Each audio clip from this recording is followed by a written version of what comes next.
The Silent Echo. In a quaint town named Echo Ridge, life revolved around routine. The townsfolk knew each other, the streets were calm, and events took place like clockwork. One day, though, the rhythmic pulse of Echo Ridge came to a startling halt when 25-year-old Megan Summers vanished without a trace.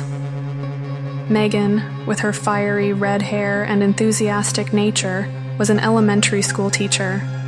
She was the talk of the town, not because of any scandal or controversy, but because of her captivating storytelling ability.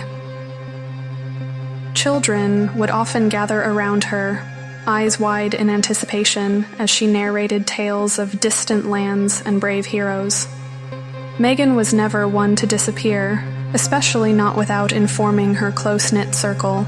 On the day of her disappearance, Megan was supposed to attend a local fair.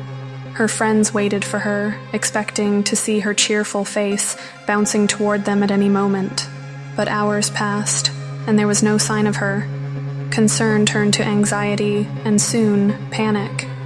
A search was initiated. The townspeople scoured every inch of Echo Ridge. The woods surrounding the town were dense, and according to local legends, haunted. Still, several search parties went in, guided only by their torches and the hope of finding Megan. 3 days into the search, Megan's car was discovered. It was neatly parked at the edge of Echo Forest, a place Megan often frequented for its serene beauty. Her belongings were inside: purse, mobile phone, and even her favorite book. But Megan was nowhere to be seen. It was as if she had stepped out for a moment and never returned. The local police were puzzled. There was no sign of struggle. The car wasn't tampered with. Megan's phone had no missed calls or messages. It was as if she chose to walk into the abyss willingly. Weeks turned into months. There were no leads.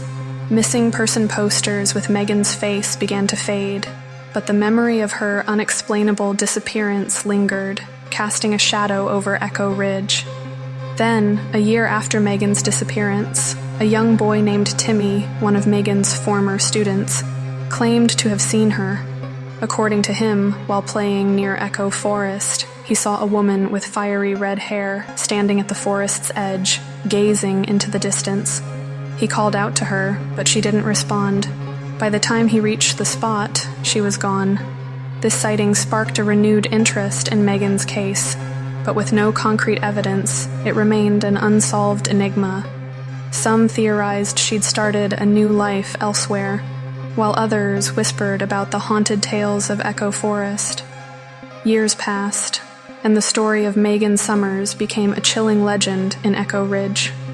Parents would warn their children to steer clear of the forest, lest they too vanish without a trace. Then, on a cool autumn day, a group of teenagers ventured into Echo Forest. They stumbled upon an old, dilapidated hut. Curiosity piqued, they entered, only to find a room filled with scribblings. The writings detailed numerous tales, adventures of distant lands and brave heroes, all penned in a familiar handwriting. At the center of the room stood an old, worn-out chair. On its seat lay a single red hair. Megan was never found, but her tales, eerily reminiscent of those she used to narrate, lived on, forever echoing in the heart of the forest and the souls of Echo Ridge.